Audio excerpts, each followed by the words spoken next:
Hello, everybody. Welcome to episode 5 of City Talk. This week we are joined by Assistant Manager Joe Gamble. Welcome, Joe. Thanks, Paul. Thanks for having me, Mike. No worries at all. Just to take you through this week's episode, going to catch up on Joe on what he's doing at the moment as the assistant manager, how the situation has affected him and his role within the team. Then we're going to take a look through Joe's career from when he was a youngster at City to moving across to Reading, coming back and his moves, and ultimately what ended up in Brunei, and also gaining two full Irish international caps.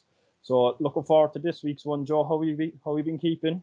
Yeah, not too bad, no, Paul. Just kept busy really at home with the four kids and just like everyone else, really decorating the house, painting this, painting that, doing all the handy jobs around the house. But now it's kind of coming to the end, so I'm getting itchy feet now, to be honest. I know. I think people have never worked as hard during the lockdown than they did, I think, previous with all that's going on, but keeping themselves busy.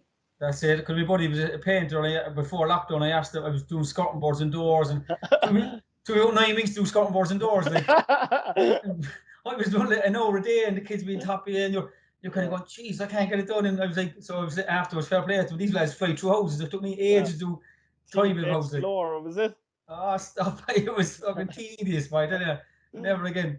Good stuff. And look, obviously we heard from Garrod and Neil a couple of weeks back. You've obviously been busy with keeping the players kind of ticking over and, like doing up programs and so on and so forth.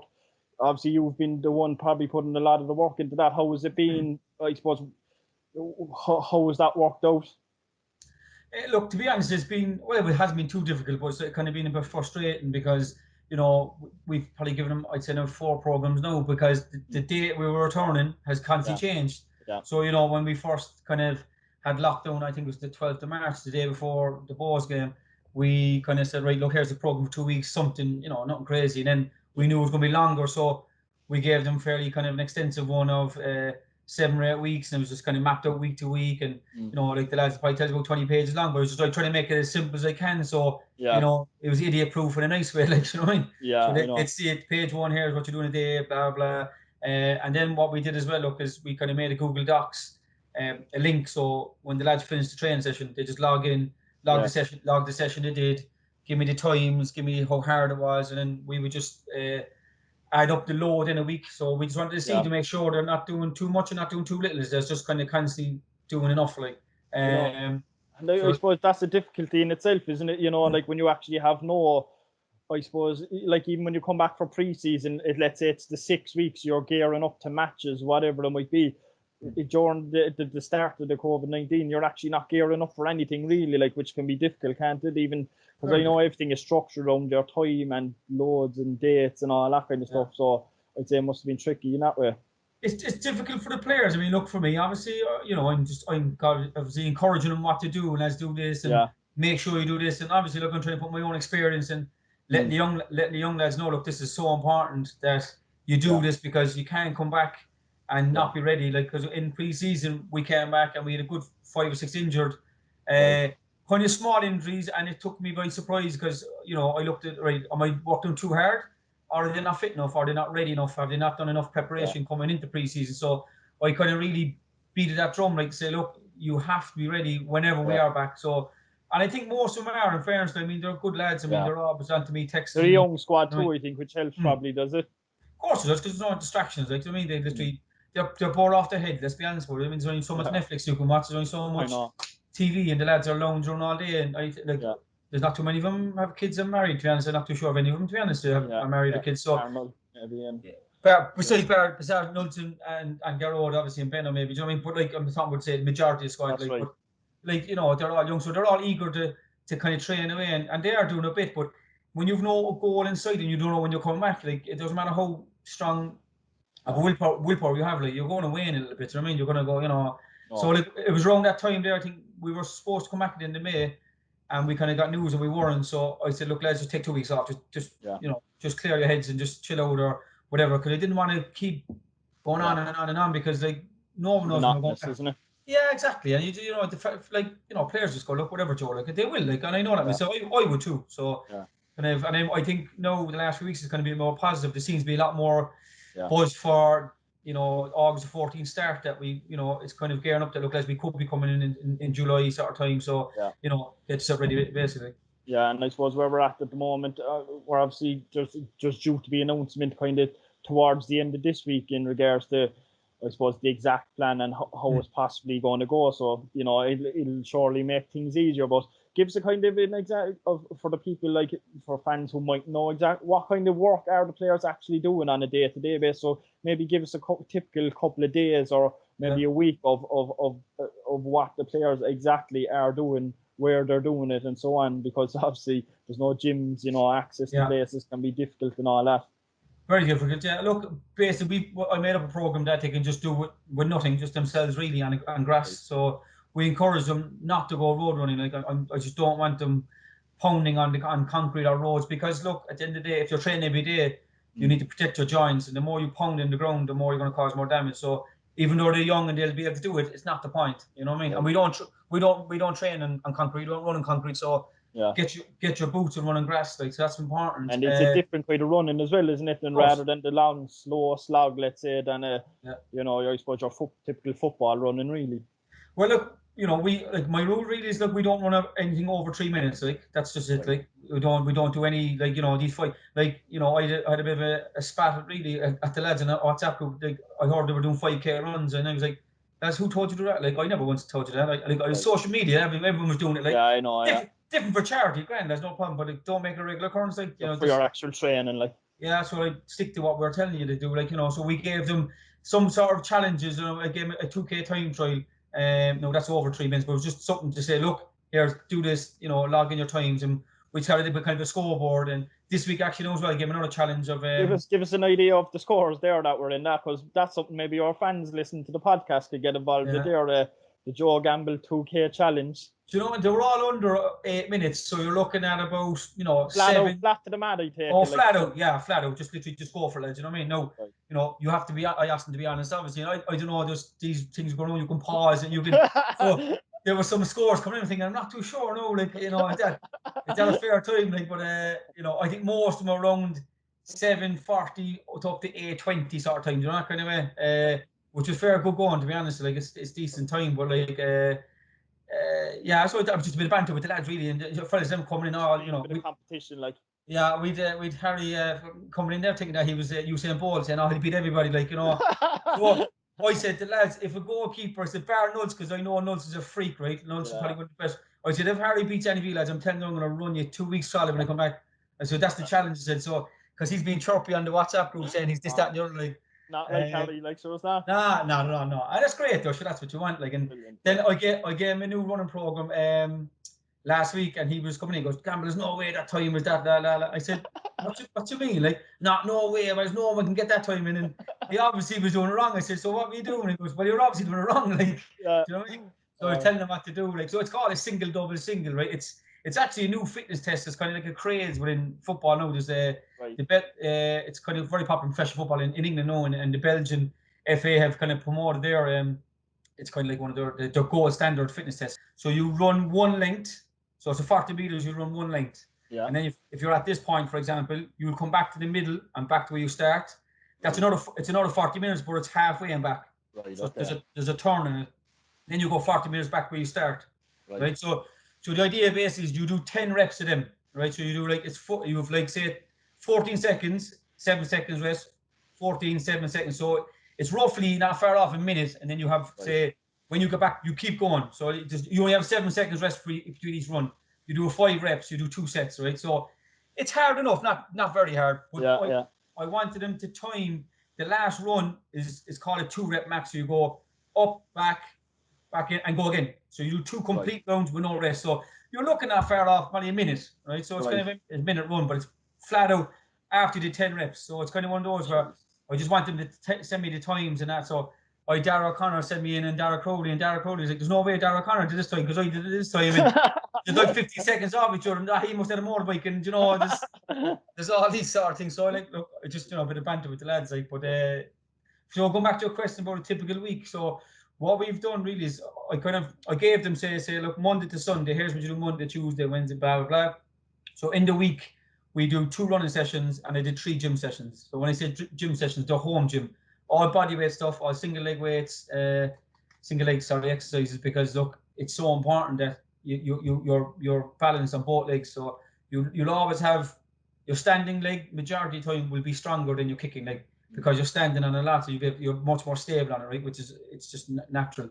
So you want to get the situation where two of them are as strong as each other. So I just said to them before we come back in the end of June, please be to God, that you're really strong, because we're going to up the training. So they've been doing an awful lot of running for, say, 7 or 8 weeks, a fair bit of it. So I know the conditioning, I know they're conditioned all right, but no, it's kind of trying to get a bit of strength into them, really. So we're just not breaking down, basically, when we come back. Just make sure. Because I know you were saying you were disappointed even when it did come to a halt, because you felt like the players and the squad was getting there in regards to kind of fitness and conditioning and all that, like, weren't you? Definitely, because look, we're only 5 games into it. With a whole new squad, it's been documented, and I know Neil's been talking about it. Like, we have a brand new squad. We play some tough teams. Like, we got a horrible first few games. Like, so, and it was. I think the Pats game away when we lost 1-0. We were very good in that game. Like, I mean, we were decent. We looked the threat. I think we deserved a draw, to be honest. They had more possession, but look, I've never seen possession win a game. Like, you know what I mean? So, but we were decent, and considering where we come from, so we were definitely more for it. And then obviously we were playing teams who were not as strong as them. So we were saying, here we we'll see what we're about. Get going, like, exactly. So, but then on the other way, then you look, we're young. Is it good that the pressure taken off a little bit for them? You can be two ways, but look, overall, myself and Neil, we've been very disappointed. We kind of just wanted to kind of get going and kind of get to the summer, and then see, can we regroup and maybe add a few more players onto it, Yeah, I know. That kind of echoes similar what Neil was saying. And look, we'll come back to kind of, I suppose, the no, but going back to, like, I suppose, just want to take it through your career, really, I suppose, from both playing and leading into the coach, and then because I know even through your own career, there was always a bit of a coach in you as well, like, wasn't there? Like, you were, like, I know when I was there and stuff like that, you were always like helping young lads, and especially like the stuff you touched on there, the strength and conditioning, because it wasn't really the norm when you were, back, like, let's say 10, 12, 15 years ago. Like, I know that you were really conscious of it and stuff like that. But look, we'll get to all that. Just kind of, just take us through, I suppose, look, a glimpse through your career, because it's very varied, and you had huge success, and you hit the pinnacle of any young Irish player's dream, really. Were playing for the Irish senior team. So your schoolboy club was Everton, was it? That's it, Everton. And then you went to City Youths. That's it. Yeah. So I started Everton, about 9, and I have to say, like, I was very fortunate at Everton, because I had 2 very good coaches. Like, I was very lucky, because like, we weren't a great team, and we weren't winning leagues, and we weren't, we were a solid team and good youngsters. One of my best friends, John Desmond, was a very good player. He went to Arsenal when he was younger, like, from Everton. So there was good players around in that. Like, Terry White, another good friend of mine, we had a decent team, but we were very lucky that we were very good coaches. And I think if it wasn't for Everton and the good coaches I had, I don't know would I'd been a professional footballer, because I was very small and slight and skinny. I mean, I was a little whippet, and I was everywhere. Like, but what fundamentally what helped me was I was technically good. Like, I could control a ball, I could move a ball, and so I'm thankful for Everton for that. And then obviously from there, like, I think it was 15, 16. I got into the Irish setup, and I was the only player not to be in England while playing for Ireland. Because I go back to, again, like, I was a small, skinny lad. Like, at that time, the Javis and the Estes weren't the norm. Like, it was, back then, like, they were big, strong lads. If you weren't a certain size, and I remember very well. I remember, like, I was supposed to go to Middlesbrough as a young friend. I heard him saying, "Look, he's too small." Like, so that kind of story, and you don't think it at the time. Like, you think, whatever. Like, and then as you get a bit older. Look, I can see obviously when you went England the difference too. Like, I mean, you have to be physically ready. Like, but then I went from there. Then I went to City Youths. I think at that time it was different to what it is now. Yeah, they used to play like playing the local leagues and that, like, wasn't it? Yeah. You didn't play like against, like, I suppose, other League of Ireland clubs. Like, you do now, like. And there would have been a lot of hatred too. Like, you wouldn't have been like, I remember playing against, say, like Wilton, Avondale, who else now, like other clubs anyway, but I don't know, maybe through more other schoolboy clubs, but no one like City, because you just get all the best players out of Cork, and you go to City, or they go to Cove Ramblers, like. So it was definitely a case of, there was, every game fellas hated. I mean, so but we had an excellent team. I mean, if you look at the team, we showed 3 internationals on the team: me, Delaney, and Alan Bennett. You had you know, other fantastic players. You know, Alan Malloy was a very good player. I played him at Dare Park. Paddy Crowley, centre back, excellent. You know, Damien Roddice, Mickey Green, Robert O'Mahony. You know, Cork football inter-county player and Bears. So we just a superb team. Like, I mean, we won the National Cup, and you know, it was a great year, to be honest. Like, who were your managers when you played for the City Youths? Stewie and Bodie. Stewie was still there then. I think they were. I think that was their first year taking over. Right, okay. And then from there, obviously, I'm pretty sure it was the first year taking over the City Youths, and they were brilliant. Like, we you know, very good coaches. We had a great time, and kind of a few of us then kind of myself, Damien, and I remember Tony Tynan playing. Who else played? No, actually. I don't know if Ben played that time. He might have. I'm not too sure. But one appearance you made then for the seniors before you moved over, was that right? But I remember listening to another podcast actually, and I think Woodsy touched on it last week as well about.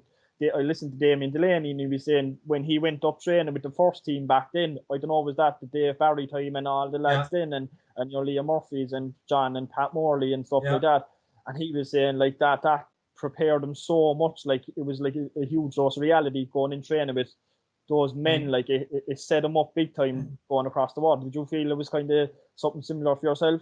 Well, I think Damien might be slightly different to me because Damien was there longer training. I remember he was there for pre-season, and I remember Liam O'Brien was there. He was very good to me. Actually, Declan Daly was very good to me, excellent to me. Like, Derek Mountfield came in, me and Damien were training pre-season. I think Dave Barry had just left, so I might have played like one game in the Super Cup or something. Like, before there was Super Cup, so I think it was the top 4 teams, or else who won the cup, not too sure, would play like a mini tour before the league kicked off. All right. And I remember playing against Bows at home, and I came on and scored. No, I never scored this, as you know. Like, you did score for Ireland down the cross. I think I did. That game actually. I scored in the shed for Cork City, and I scored in the shed for Ireland. But I mean, probably the only 2 goals I scored. Like, yeah. You didn't score since, did you? Nah, jeez, I wouldn't score. I wouldn't score on train these. I've been shooting drills. I don't know what. Benny was always saying to me, he said, "What is it like? You could pass the ball 40 yards, and but when it comes in front of the goal, you just crumble. Like, I don't know what it was." And as I was younger, I used to score loads of goals, but then I don't know what it was. It came to number 6 by, and it was like, nah, blood nose, just can't pass it, can't do it. Like, but so yeah, I scored with the City first team, and then we were pre-season, so I went on. I was going to Aston Villa, but then I didn't, and then I went to Reading. So I went there for 2 weeks, and I remember coming back. Did you beat the then? I was 18. Yeah. Like, I was 18. I'd see what happens. I went to Portugal as again, the only player from Ireland, and we played a tournament against Portugal, America, and Norway, and I got player of the tournament over there. Like, so, like, you know, it was like, you know, and I started gathering momentum a little bit. And I remember playing against Portugal, like, you mean, Jose Basinga played in midfield. Oh, the Chelsea player. Serious player. Geez, he was a serious player. Like, you could see it back then, like, this boy is going to be a serious player. Like, there were a few other fellas that went on as well to play like La Liga and what have you, like.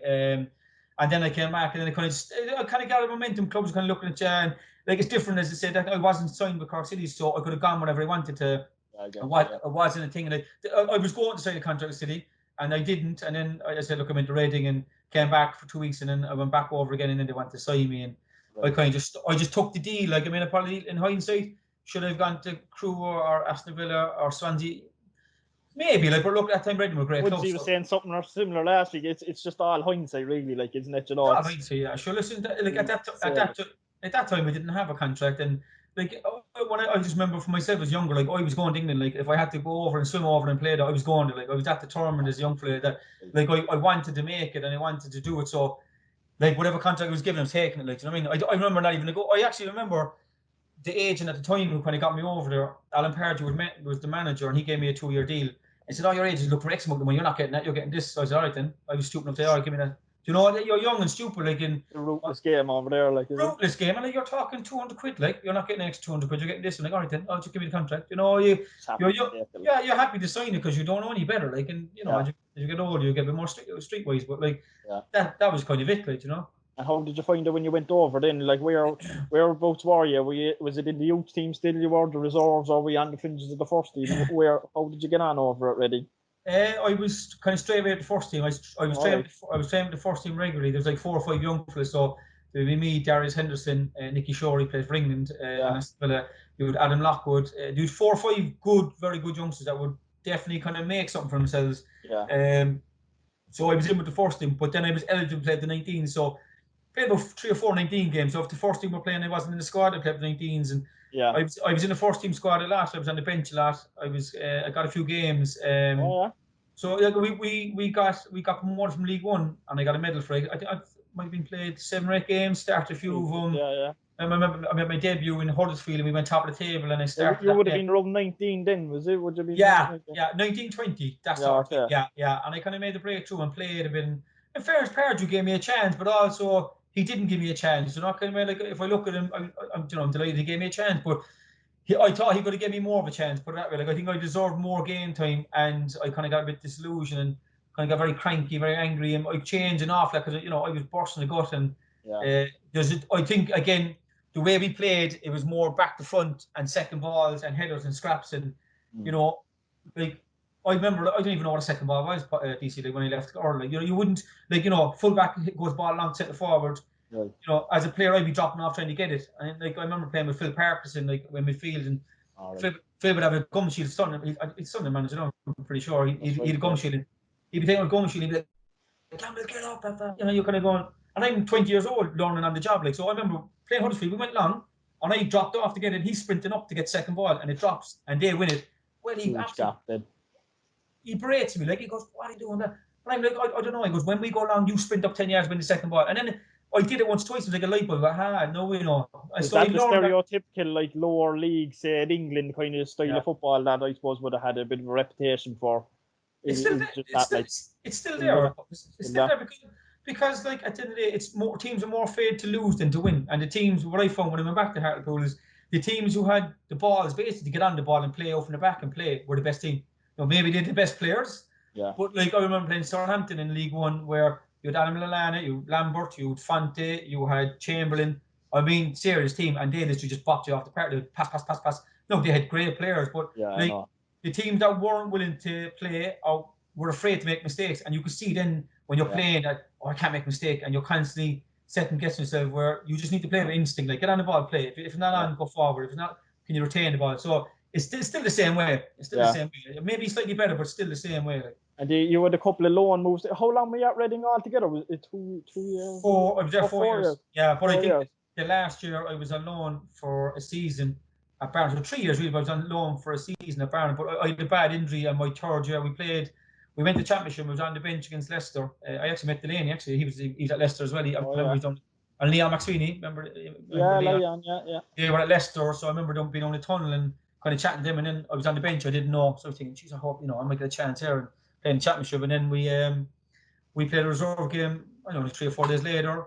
86 minutes into the game, played against Ireland. I busted my knee, like this guy, my kneecap. Literally, kneecap came right out. Flung around the other side, like, and I remember looking at it and just literally there was nothing there, like, it was horrific, like, it was one of those where I was screaming, obviously, but was you near the end of your contract in and all that, or? I had a year to go up. No, sorry, I had a year and a half, if not longer to go, like, it was only the start. It was set you back, like, big time, yeah. I was out for the season, then basically it was about September time, so I was out till next year, so that was my third year, but in that time, like in the year I was off, I did a lot of rehab and I came back. I was flying fit, blah, blah. But in that year, the team had gone from, a decent Championship team to all of a sudden signing Steve Sidwell, signing, top players. And, and all of a sudden you're going on the pecking order and that's it. You're out the gate, you're out the gap. So, I kind of knew it was coming. But I went to Barnet for a year. Martin Allen was the assistant manager at Reading. He went to Barnet. He brought me for a year. And it was the best thing that happened to me, to be honest, because straight away I went to men's football. What league were they in at the time? Conference. Okay. Yeah. We were going for playoffs. With a good team, with good standard. I mean, like conference in England is just, to be honest, looks as good as League of Ireland. To be honest, like, I mean, the stadiums are better than League of Ireland. To be honest, Are the players, the top end players, better? No, like, we've obviously got better players in League of Ireland. But if I'm looking at a whole, what I mean, it's set up, like the setup and everything else, like, is as good as League of Ireland. To be honest, no doubt about it. Like, the facilities are second. Look, it's a massive population. It's their biggest sport, so you'd expect it. But it was brilliant because, again, I was 21, straight to men's football, some dirty taxes going on. Like, and, I have to say, like, I apparently learned my craft a bit in terms of how to put it on someone and all stuff off the ball to learn. And you're getting clips down the air, you're getting smacked, you're getting really, you're getting done. Like, so you see, and then you see 3 points at the end of the day. Like, you're playing for money, you're playing for livelihoods, and you're playing for points. Like, and that was the best thing that happened that year. Was great because I had a knee injury. you're thinking like, scratch your back, like. Yeah, like, are you okay? Will you be the same player? And I knew it was a bad one because I remember coming out of the surgery and your man said, look, you might never play again. Like, it's a bad injury. Like, so it's a nasty one. He said it's one of the worst I've seen. Like, so and then our own physio at the time said, look, don't worry about it. And he was a massive help while he got back as well. John Furn, like, he was a brilliant fella. He was at Chelsea a few years ago. Great physio. And I suppose what was the deciding factor then? Your next move then was obviously back to City when it was Pat was the manager then, Pat Dolan. What was your kind of thinking there? Was it we've had a kind of a lot of different reasons over the last couple of years? Woodsy kind of he was just sick of the whole thing, like being in and out and the uncertainty around playing and all that. And then Garrod was kind of homesick. What was your own reason, I suppose, for coming back? Because I suppose, like as I said, there probably is a stigma around he's coming home, like it's a step down, which I don't think is the case. But I suppose that there is a stigma around that, like, isn't there? Yeah, it's a hard one, really. Like, I remember like going to Nicky Hammond at Reading, and he said, "Look, we're not going to renew the contract. Blah blah. You did very well, but look, the club has progressed, and we just don't think you're going to play it." Grand. And he said, "Look, Pat Dolan wants to talk to you." So he said, "My first said I'm not going home. It doesn't. And my first said I'm not going home, staying in England. Like, I'm going to make it here. Blah blah." And then after a while, you kind of go, really, like, what is here for you? Like, okay, I could have gone to Brentford in League One. A few other clubs were interested. Stevenage were interested. Similar, decent level. Like, and I was like. And to be honest, I don't know why I came home. I'll be honest, like, there's no reason why. Like, I think Cork City were going professional. The league was kind of on the up a little bit. I was thinking, like, will I go home with a chance? Like, and was a bit homesick? Maybe a bit of that. Was I just kind of uncertain about everything? Yeah. And then I came home for about the first, I'd say, 2 months, and I wasn't feeling it. I was thinking, I'm not too sure about this. Like, you know what I mean? To be honest, look, I was. What year was that? 2004. 2004. The midsummer 2004, and the team were really kind of. That's when it was about to hit its pinnacle, like, wasn't it? Yeah. When 2005 we won the league, and I think it was just kind of starting to kind of grow, and there was a very good team there, and I kind of found myself being out every weekend drinking, and I never wouldn't be drinking, and I was drinking on Saturday and Sunday night, and maybe on a Monday night, and then you kind of your buddies, like, and you're kind of going, exactly, you're kind of going like, geez, and look, to be honest, I went to train once or twice, and I was hungover, and I tell you, I remember Pat Dolan saying, "Joe, go home, I will let go home," because I remember we did a drill. And there's hurdles, and I went through the hurdles, and I actually kicked the floor and fell over on one of them, like, and I was that bad. And was there a sense in your own head like that this was a step down, like that you didn't need to give it as much, or was your head kind of just gone from everything you went through, like? Yeah, no, I'd never be disrespectful to say I was a step down, because, like, I'm not, I wasn't a superstar. I never was. I never will be. The perception that's out there, really, like, it is, like. There is, obviously, look, I think the perception is when you talk to people in England, like, Jesus Christ, League of Ireland, what's that? Like, they don't know, and then, like, within the Irish community, like. Yeah, like, obviously, like, there's not probably enough credit given, really. Like, you know what I mean? Like, even, like, you'd have Muncie League and League players, I guarantee would say, I fancy playing against them, and like, so there's not it's not like you're miles off each other. Like, no, perception isn't like everyone would say, I'd fancy playing with them, and the reality is a different situation to what you think. Like, but and I don't know. I lost away for a while, and I remember that kind of incident. I said, right, you better snap out of this now, because if you don't, you're not going to play. Like, so I kind of snapped over, and I kind of matured fairly fast. And then, as I said, look, to 05 season, then just kind of, I don't know, I kind of got the love back for it, and it was kind of. Pat kind of helped you in that, because obviously he'd been known as a bit of a disciplinarian. Like, do you think he kind of was a help that kind of style of manager was there at the time? Yeah, he would have been. Yeah, look, I just got on well with him. Like, he was just a good fella to talk to. Do you know what I mean? He wasn't. He was very passionate about football, and he was he was just a great man to talk to. Like, but like, don't get me wrong, I wasn't like that. No, I think, Paul. It was just a one-off incident. I just kind of said, like, it's not me. Like, it was out of character for me anyway. But I just kind of fell into that trap of, like, single man being out every weekend, drinking and going home, and I was like, I lived in my own. I had my own house in England, lived in my own house, and then now I live in my parents' house. And I moved out here 4 years ago. So you kind of have the perception of life that I'm kind of failing, even though I'm only 22. Like, do you know what I mean? And I'm not 32, 42, and living with my mum and dad and struggling hard times. Like, but I know what you mean. I grew up very fast, because I bought a house when I was younger, and all of a sudden you have to pay the bills, and you have to live, and all of a sudden you're not a baby anymore. So and I snapped out that base, and I just kind of got going in. But Pat would have been a big help in that. In fairness to him, he would have been very much so like that. Joe, look, you're a good player, and there's not many better players in the league than you, and the midfield, and you blah blah, and you kind of give you good confidence, and I just kind of grew from that then, really, like. Yeah, very good. And then I suppose kicking on to the 2005 season, and I know from conversations we've had before as well, you were saying Rico was a different kind of style, really, that, you know, like, than say, Let's Pat was kind of a bit stricter, and Damien came in then. It was a bit, I suppose, relaxed was probably the wrong word, Neil said a few weeks ago, but I suppose it was kind of, you know, it was the Friday nights that mattered to Rico rather than, you know, like being too intricate, I suppose, during the week, really. Yeah, they are different characters, really. Like, I mean, look, I would like Pat had kind of quirky ways. Like, Pat would do things that I would never see before. Like, you know, his team talks me totally off the wall. You know, like, you know, like I don't remember. I know, good, no, fair. He drag it on, but he get to the point eventually. Kind of go, I like that. No, I remember just loads of diagrams, and he'd have like steps, and the fella walk up a step, and you're kind of going, where are we going with this? Like, and all of a sudden, it get to the very end, and fine. And we used to tog off at the hotel and arrive later to the ground, which I think is a great idea. I think I like that, especially some change in League of Ireland, like a Dundalk, for example, or some grounds. Like I would say, look, you know, better off maybe talking on very late, get there and straight on the pitch. You know, less thinking, thinking about it, less prep. Because I think the worst thing for a footballer is the hanging around after the pre-matches. Like you're like that, like, you know, you're sleeping in the hotel and it just drags on. And how do you get around? It's very difficult because you have to eat a certain time and all that. But and then I think Damon would have simplified it than Pat, because he'd have been a bit more, you know, he'd have been a bit more sort of like, look, listen, go and play a bit more. But I think, like, there's a few things there what I probably touch on. One, I would have been disappointed with kind of Damon when he was playing when he was young, because I wanted more kind of a coach, and I wanted more structure. I wanted more, you know, organisation and that. Like, and I would have been, no, I wasn't disappointed. But trying to say, I think Damon could have gave us more, right? That was my initial reaction when he was playing. But then when you take a step back from it, you kind of go, well, hold on, Joe. Like, we had such a good team. Individually, we were excellent. We had the best team. We had the best team in the league. So it was a great manager, and he just said, right, let's go and play. And he just simplified it. Maybe that was great management. Maybe I'm the bigger fool. Maybe I'm overthinking and saying, like, oh, I wanted more of this, I wanted more of that. But maybe he was the genius that, hold on, like that. Don't complicate it. 4-4-2. There was no 4-3-3. It was like man for man. You know, he's your man. That's your in the midfield battle. You know, strikers do their job. Wingers cross the ball. He never said, look, listen, there's this pattern of play. You go here, you go here. Just get on the ball and play. And like, we figured that out. We did have a superb squad. Like, we did. Team, like, it was the squad was.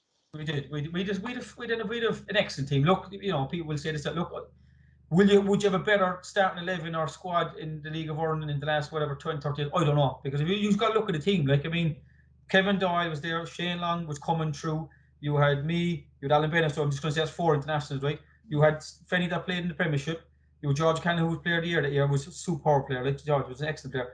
Danny Murphy, the best left back. You know, tenacious about you. Dan Murray, best centre half in the league. I'd say last 20 years easily. And Mick Devine. I mean, if you only saw what he did in Prague that time in 2005, I mean, Jesus, like some of the saves he made were just a superb team. Do you think he underachieved as a team for that from maybe 2004 to, let's say, up to 2008? Like, I know he won the FAI Cup and the league and Setanta Cup, but he's such a strong team. Like, he definitely left a few behind you anyway. Do you think? Oh, I think so, yeah. Look, we left the double behind us. To be honest, that was a disgrace. That we should have won the double. No, look, on the same day, we deserved to get beaten. Drogheda were better than us on the day. Yeah. But I think that's where maybe the Dublin clubs and the Cork clubs have a different sort of perspective. Like, I know talking to Neil and the Dublin clubs, they're a bit more focused, and there's not much of a team bond. Where we're the opposite. We were just a bond. Like, we it's all business, like. It's all business. We stuck together like buddies. Like, no, listen, we would, you know, we would give each other pros and cons of it, like. Yeah, like, and I think that's where maybe we fell down a little bit. And it's no one's fault, it's not the man's fault, and player's fault. Obviously, we were just young, we were naive, to be quite honest. But also as well, like, we're a selling club. Like, I mean, we're like, if you go to Cork City for the last 20 years, like, no one sells players like Cork City does. No. Not one league. I'd say not one team could probably say they sold 3 or 4 players for more than 100 grand. Like we do. We did it on a regular basis. Ryan Donovan, Kevin Doyle, Noah Mooney, Alan Bennett, so on. Shane Long, Alan Brown. You go back to recently. Okay, Alan Brown left. He was younger, but like, they don't produce the players we do. So Irish teams are selling clubs. Every club in the world is a selling club, bar Premier League. So like, let's not kid ourselves by saying, oh, we're a selling club to England. Of course, we're a selling club because they're going to pay X amount of money. So you know. So, like, you know, if we had kept those players together for maybe another year or two, would we have done more? Probably would have, like. I don't think it's something people realise as much, but Cork, it's a very kind of a niche place, really, like, because the bulk of the league is so much based out of Dublin, even attracting players the whole lot. Like, let's say, like, even if you match the Dublin club's money or whatever it might be, then you're talking, you have to put them in accommodation, like the traveling is a lot more. Whereas if you're a Dublin player based or in around that area, like, you've the choice of 5-6 clubs every week is like a home match because you're traveling down. You know what I mean? Like, there's a lot of, there's more to it than comes down to the money, like, when you're trying to sign players for Cork, like, isn't it? And 100%. That's why you probably see a lot of players being signed from, like, even over the last few years from regional clubs, I suppose, like your Limerick, Sligo, whatever it might be, because the players used to being, let's say, out of the mix from Dublin, like. Yeah, and same, like, I'd say the closest thing ourselves would be Cork and Derry. We're very similar. We're very, local. We're very passionate about the clubs. The players that play for Derry, you can see that they have the same feeling of Cork like playing for Cork City. There's a bit more to it, you know what I mean? It is. I mean, look, if you ask me, like, any Dublin lads that do come down to play here, if Cork City are flying, like, there's no better place to play, like, because there's a sense of belonging down here, like, I mean, and even the fans, like, they're second to none, really, like, isn't it? Huge part, like, I mean, you could walk on the street, people know your name. In Dublin, no one knows who you are, like, you could be anybody, like, where there's a sense of, like, there's a sense of not just a game, like, people take pride and they look forward to going to the cross, they look out for the results, so who's playing well, and you see people at local games, like, soccer here is huge, like, do you know what I mean? It's a massive thing, like, it's a big draw. It's a big draw, and if you're doing well in Cork City, there's no better place, like. No, absolutely. So, like, you talking about the success there, I said the League of 2005, the FA Cup 2007, Santa Cup 2008, some great years there, like, with some great players and managers. Did you find you went through a couple of managers? It was Pat, Rico, then you had Alan Matthews during that period. How did you find it from going each of them? Do you think there was a bit of an inconsistency there which mightn't have helped, or how did you find that? And like you said, there's a turnover of players. Do you think that maybe could have contributed to maybe not having as much success as probably should have with the squad that you had? Yeah, look, maybe. I mean, look, to be fair, they're all good managers in their own way. I mean, Alan Matthews is a good, solid manager. He came into, a storm, let's be honest about it. Like, I mean, he came in for a year, and all of a sudden we won the Santa Cup and he's out the door, and the club was a mess by then, like, in 2009. I think, like, the most impressive manager, like, besides Rico and Pat, who were different in their own way, and who were very good managers and very good man managers, like, for me, the best I had was Paul Doolan. Like, I mean, I just think at that time, Paul was such a good coach, and I would have learned so much in such a short time that I was like, I would have liked to play with him longer. You know what I mean? I would like to see us. No, he was hard to play for. Like, he wasn't easy.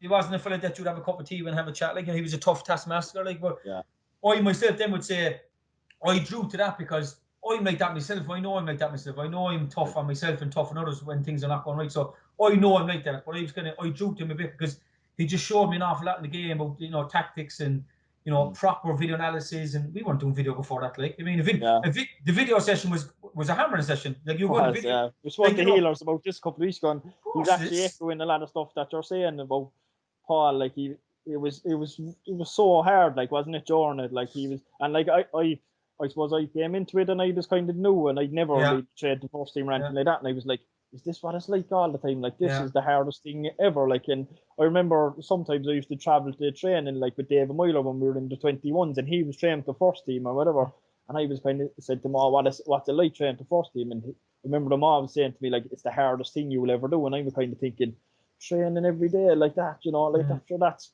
that's the best thing ever. Like, and he's like, no, like, it's deadly. And then after about 2 weeks of training under Paul Doolan, he was like, I know exactly what he's on about. Like, it was tough, like, it's very tough, like, wasn't it? But it's the way, look, if you want to be successful, that's the way to be. You have to be. I don't think you can be, no, don't get me wrong, there's pros and cons. You could be like a Paul Doolan and certain ways, and maybe a bit of Rico. It depends how you manage people. I don't know. Like, that's a skill of a coach, of, like, maybe understanding that. But, like, I think, like, going back to, like, if we had a video session, say in 04 or 05 or 06, just say for example, like it was probably twice a season, and if you go right this video on, lads, everyone's like, oh, I hope it's not me, like, sort of thing, because that's what it was. There was like, it wasn't used as an education thing. It wasn't like a case of, right, Joe, if you were there, Joe, what could you have done there, or could you have opened the body up, could you play that? It's like, what are you fucking doing? What are you doing? You're kind of going.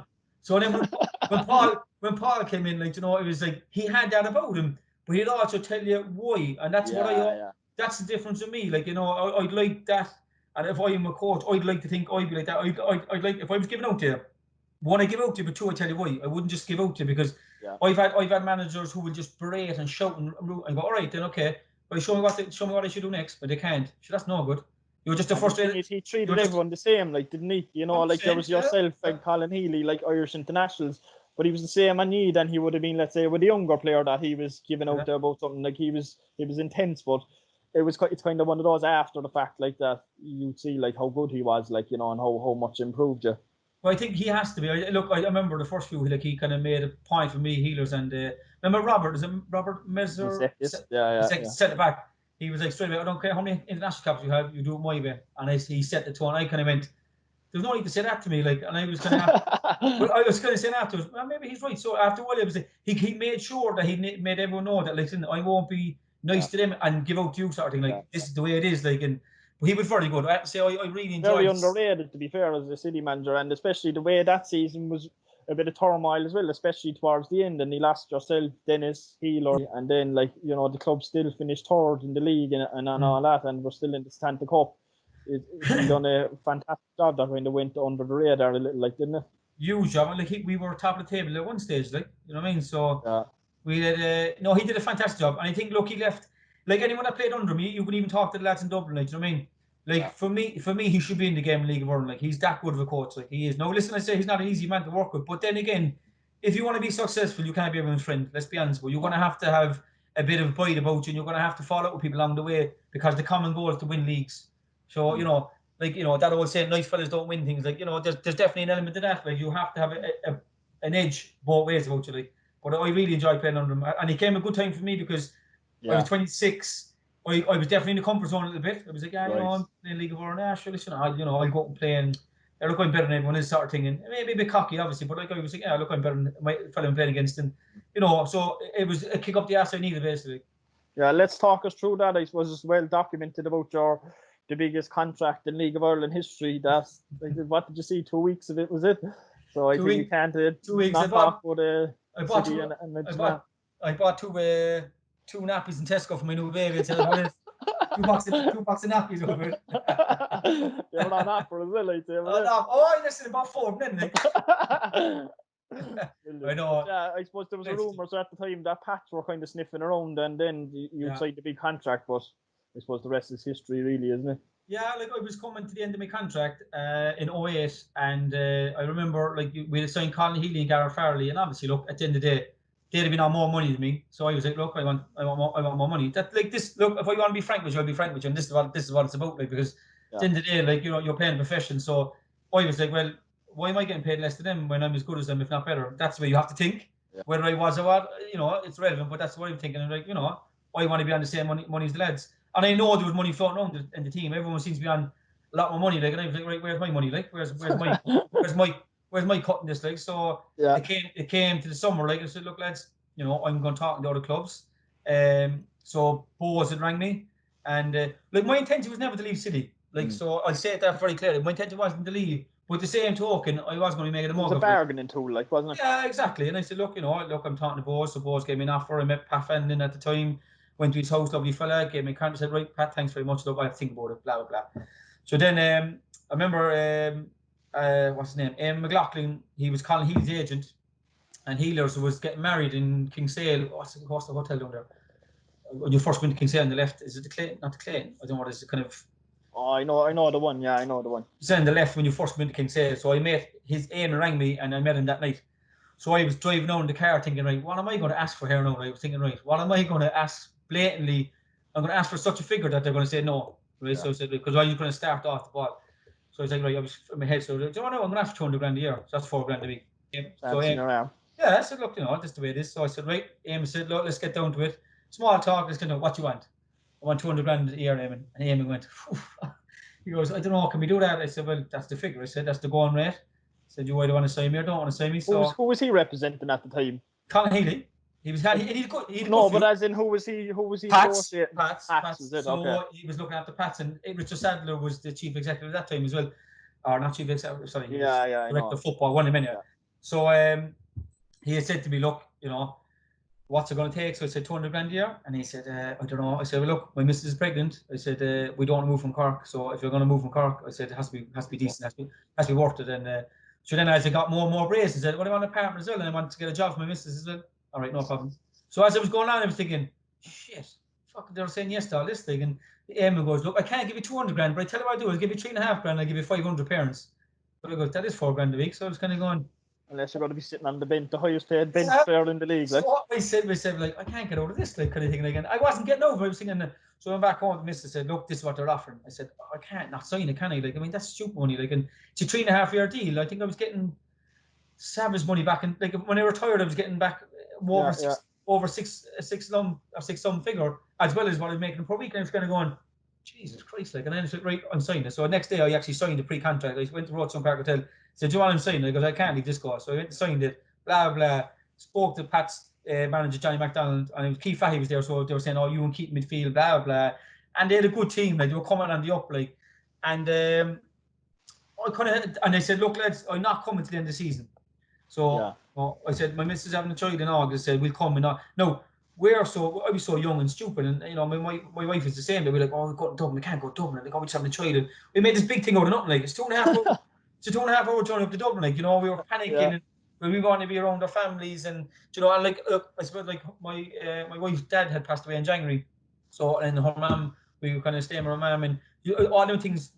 Factors. Because we home, my mum and dad were home, and all that. So. And then basically City had come back to look, you know, it was out there, it was out in the domain a bit, no doubt, I signed a pre-contract and all that. And you weren't supposed to sign the pre-contract back then. It was kind of fun, like, so, you know, it was kind of hush and that, like, and then Pat were putting pressure to say, look, we want to announce it, lads. We want to announce in July that you're coming. And I said, you can't, because I don't want to come, like. And so then basically City said, look, what's the story? No, Liam Brady was involved in the club at that time. No, Brady came up later on and said he wasn't involved. He was at the games. With what club? Cork City. Was he? Oh, yeah. When I say involved, he wasn't involved directly, but he was at the matches. Right. And how I know that is Sean Kelly that played for us was at Arsenal, and Sean Brady was talking to Sean, and he was talking about different things. He goes, why don't you just give the smaller midfield, let him play, he can play, like, just give the ball to him. He's telling Sean basically don't do. Right. So then I knew, and then basically Brady, Alan Matthews met Brady in London with Arcadia, whoever they were, we didn't know, and they was basically Joe's going to leave, blah, blah. They said, give him what he wants. That's what they said. So basically, Matthew came out and said, what do you want, Joe? I said, give me exactly what Pat's gave me, and I signed the deal. He said, right then, no problem. So I remember signing the contract, and I rang Pat's, and he said, look, lads, I'm not kind of, you know, I'm going to renege and that, like, blah, blah. They could have sued me at the time. They could have brought me to court and all that, but they said, look, if I'm not willing to sign the Pat's, I'll leave him go. That's when, and then that was it. And I signed for City then for 3.5 year deal. Tough, absolutely jackpot, brilliant, delighted. So, you know, where do I want to go? And living at home, and I'd say, to be honest, I got 2 weeks paycheck. We could pay monthly, got 2 weeks, and then I remember Clare's Day, the day Madison was born, 12th of August 2008. Jory Harris rang me, we're going bust. So I was like, so how much are you going bust? They signed a contract 2 weeks ago, like 3.5 years, like. So that, and then there straight away, then, like, you kind of go, do you want to know, people on about loyalty in football, like, you know, and that's where you become very cynical, like, and I was like, basically, there is no effing loyalty in football. It's you and you, and you look after you, and everybody's looking after everybody else, and you become very cynical. Yeah. And that's why, because there is no loyalty in football. Both from a player's point of view and a club. The day you don't perform, you're out the gap. No matter how many years you're at the club. Yeah. You know, so that's the way it is, and that's the way it should be. It's a business. It's not a meet and greet and handshakes and all that. We're all best friends. It's a business. You get paid to perform. The day you don't perform, you're out the gate, and that's the way it is. Like. So then, 2009, like that. So you came about basically. You went to Hartlepool then with Dennis. How did you? Dennis went in the summer. Right. I went in January. So Colin Healy and Dennis were supposed to go to Hartlepool, and I think last minute, Roy Keane rang Healy, said, "Get down Ipswich for me," basically. So and that was the end of that. So then basically I went over in December. That was when Force kicked in. Yeah. So basically Roddy Collins was the manager. Like, listen, they were going back part-time. He said, look, I've no choice but to leave. Yeah. You know, I could have gone to Shamrock Rovers in Dublin. I was one of the 2 clubs, do you want to? By then I just like, do you want to? I'll have a crack at England again. It's kind of I wanted to go, like, do you know what I mean? But it kind of came about in a weird way, actually, because it was a fellow I knew in Scotland. He's an agent in Scotland, and he was on to me for months and months about saying, "Oh, just sign for me. Look, just Scottish clubs are interested," and blah blah. I wasn't signed for anybody, though. You know, I didn't see the need to. no one came in with a concrete offer as such, and clubs were sniffing around, and basically they knew come January I was leaving her free anyway. So Chris Turner at Hartlepool was onto the agent and said, "Will you come over for a week training and see what you think of it and blah blah, and let's have a look at you," sort of thing. So basically there was a funny story actually. So I went over to Liverpool in December. My best friend John Desmond was working there. Works in Novartis, and they transferred him to Liverpool. So myself, Terry White, and Chris Byrne went over for the weekend, and we literally went on the lash for the weekend. So Friday, all day Saturday, got a train to Newcastle on Sunday. Died of a hangover, stayed with Dennis Bean on Sunday. And at that time I was thinking, I don't really care. I was kind of just lost the head. Like I said, I just train for a week. So I stayed with Dennis in Hartlepool on Sunday, trained all week, and I signed the contract on Friday before I came home. So, it's kind of one of those where, like, again, I just said, I was kind of sick of it. You're saying your head's gone there. Like, was that an accumulation of, like, was that 2009 season, like, from day that, like, it was like, the stuff, like chasing your money, and there was no wages we were getting paid, and it wasn't there and all that. It was just an absolute farce, like exactly. Wasn't it? Like everyone was at the end of their tether after it, like, weren't they? That's exactly what it was. Like, you were just treated like, you were treated like that. You should be lucky you're getting paid to play. Like, and I hate that sort of phrase. Like, why am I lucky to play football when I've earned to get there? Like, I've sacrificed years and trained, and I learned my craft, and I did all the things and missed all the social events that you could think of. Many a day my wife went to wedding, I couldn't go over there, or I missed this, and my daughter I remember we were on her first birthday, and I didn't go that night to celebrate. I had a match next day or train next day. So all these things like that. So then people are like, you're lucky to play football. No, there's no luck about it. Like, I earned this, like, and if someone's willing to pay me X amount of money, then I'm going to take it. Like, it's like every other job, like that. I know. Like, no one holds a gun to someone and say, I tell you what I'll do is I'll give you double your wages, and you're going to go, what you do now is give it back to the business. They need it. I'll take my, you'll be like, give me the money. So, we're no different, like. So, do you know what I mean? So, in that instance, when you're saying Friday you check the bank account like everyone else does, so I get paid. You get paid, Les. You get paid. No, I get paid at all. It was good. It was disastrous. And then I remember going to Bose, and I got like 25% of my wages. Like, Tom, where's the rest of my wages? Oh, Joe, and I was talking to Steve McGuinness, and he said you're taking a pay cut. And I said, what pay cut? I said, no. So I said, no, I'm taking no pay cut. He said, what are you on about? Like, and then you're kind of having that instance, and then you're ringing Tom, where's my wages? And you're getting a bit of cash. So it was just an absolute farce from start to finish. I mean. And so at the end of that, I was like, you know what? No, I'm not going to be treated like a second class citizen, because I'm playing in Ireland. I'm playing professional sport that I should be playing, and you're the one giving me the contract. So don't be changing the rules halfway through here, like. And so that's kind of what it was. And do you know what? It was one of those where I went up with my buddy, and he said, I'm just going to just enjoy the weekend. I don't care what comes after this. I had enough, like.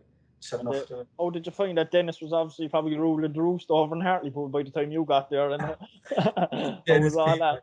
I tell you what a character, I tell you. What a man. Once he was on about the interview last week, he gave the thing about the GA or something. The Schwaz.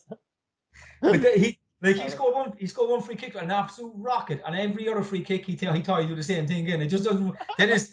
Not gonna happen, like, do you mean? But he had some thunderbolt strike, like. But like, I remember going over, like, and I remember Dennis was underrated. But I tell you, on his day, and a confidence player, I tell you, like, what a handful, boy. He was the strongest. He was the strongest man I've seen play football, and he couldn't lift 5 kg in the gym. He couldn't do one pull up. I'm telling you, we do a thing in Hartlepool pre-season, doing the chin ups, and I'd say he got 3, and you're kind of going, Jesus Christ, that's embarrassing. Like, do you know what I mean? The lads are banging 20s and 30s, like.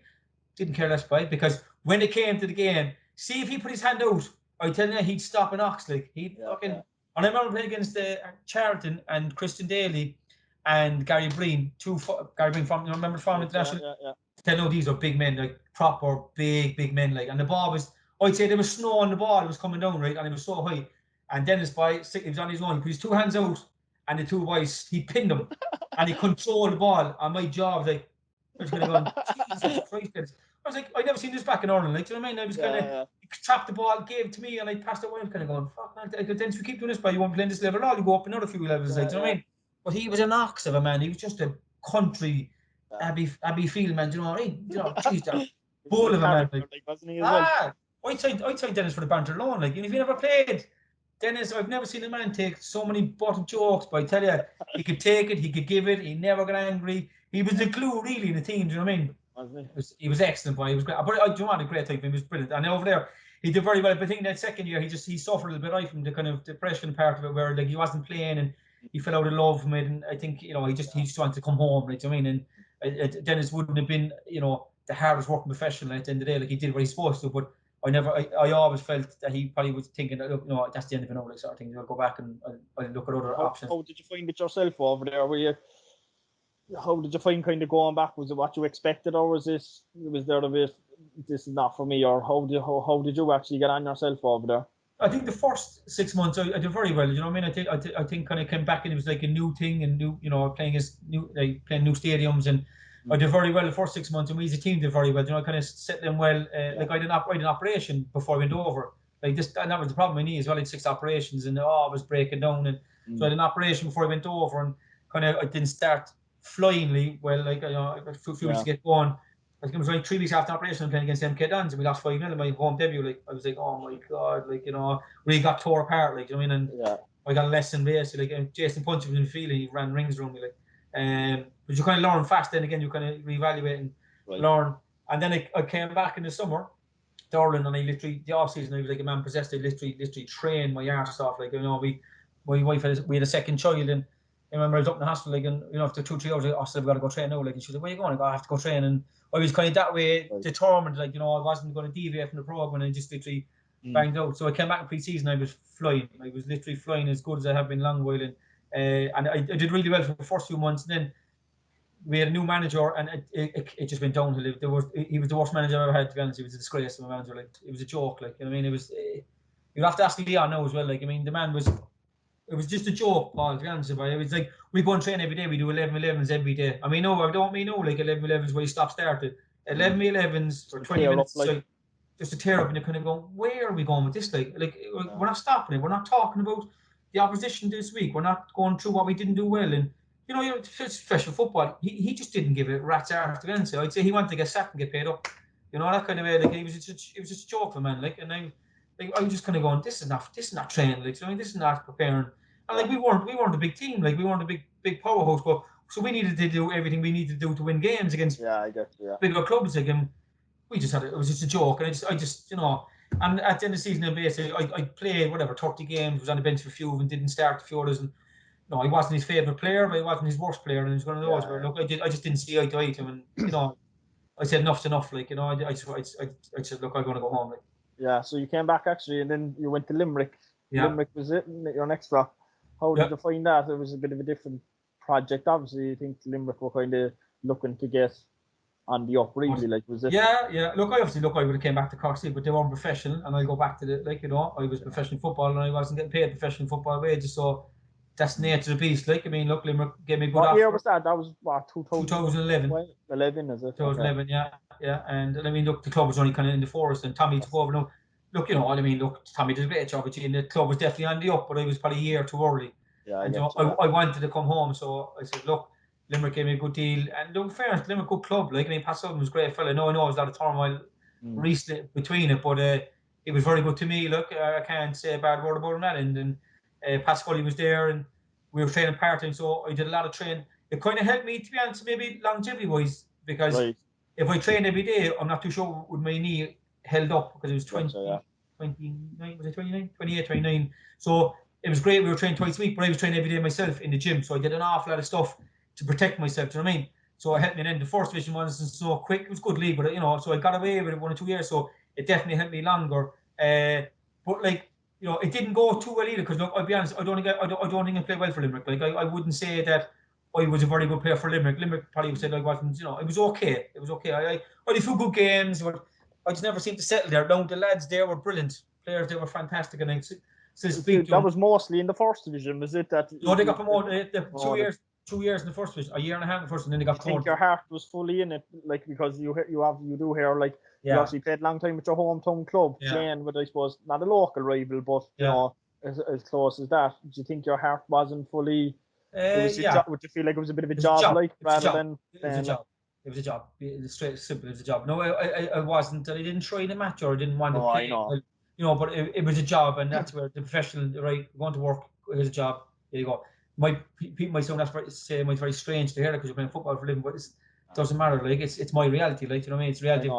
So it's easy to say that, but like, It was, but I mean, I met some great friends there, like, and you know, friends I had that were at my wedding. I still talk to good buddies of mine. If I ever went to Limerick, I'd ring them. You know, so for me that was great, like, because you know, I wouldn't have been a very social fella. Like, I'd gone to work, do my job, and go home. Like, do you know what I mean? I wasn't a social, bubbly character, that type of way of making friends and always keeping in touch with fellas. I don't really, do you know what I mean? But I have some good friends there, in fairness, and we had good laugh there. I had great times there, do you know what I mean? But it wasn't Cork City. If I was playing in Ireland, I was like, I just want to play at Cork City. That's the kind of way it was, like, do you know what I mean?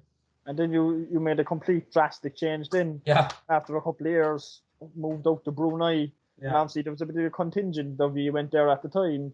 So tell us about that. How did that come about? How was it? It was, to be fair, it was the best 2 years of my career. Was that always something that you was in the back of your mind that you wanted to do? No, not at all. No, it's just kind of something that came up when you went for it. Something that came up out of nowhere, really. To be honest, so, like, I mean, look, I remember driving back from Limerick. I was with Dave O'Leary in the car. Dave, no, would have played with Cork City afterwards. Yeah, very good player. Good player. Yeah, he's at Avondale at the moment. Lovely lad, in fairness to him. And I got a call from George O'Callaghan and said, look, you know, would you go to Brunei, like DPMM FC Brunei? So my reaction was like, where the fuck is Brunei? Like, so, I mean, that was like, where? Yeah. I never heard of Brunei ever, Paul. Yeah. Where's Brunei? And I was thinking, yeah, good with George, like, you know what I mean? And I heard nothing of it, like, I was thinking, and I remember looking at my phone and I went home thinking, yeah, geez, yeah, and then looking through when it was in the Singapore League and blah, blah. And so I thought nothing of it. I said, yeah, look, you know, whatever, like, and then George said, look, you'd love it here and blah, blah. And there's a great opportunity and you'd love playing in the sun and all. And kind of the more I think, that'd be great, actually, like, kind of, just to kind of the experience of it. And how a snowball basically is Steve Keane got the job, like. So I saw Blackburn manager. Yeah, and he was ready. He was a ready youth team manager when he was there, like. So right, okay. That's the connection. He was a 17 manager and I was with the 19s. So we were talking. We talked away briefly. We never stayed in touch or anything. But I knew him and he would have known me. Do you know what I mean? And we knew the same people, like. And once he got the job, I was like, there's something in this because why would he be going there? Do you know what I mean? And then I said, right, okay. And then George said, look, will you come for 2 weeks in November time, December time, and have a look at the place? It's like a trial for 2 weeks. No, there's about 50 fellas there, DC. Like, it was like a who's who, and the CV was going on. Like, the fella's CV was going on like that. Like, fellas played in Bundesliga, fellas played with 20 times, 50 times with the country, Ghana, Chile, and Fanny Jeffers was there, and there was loads of other fellas. So I was like, do you know what? I would go for 2 weeks. And I went for 2 weeks, and I loved it. After 3 or 4 days, Keane said, look, we'll sign a contract. And I said, do you want to know, we'd love it, actually, to be honest. This would be fantastic. Like, do you know what I mean? And at the end of the day, look, you know, I'll go back to it as well. Look, it was my last 2 years. You know, it's good money. So I said, I better pop up the bank account before I retire. Like, that's the reality of it too. Like, you have to. Like, that's what it is. Like, I mean, I had 3 kids. I said, right, you know, I'm going to go for 2 years. I'm going to enjoy it.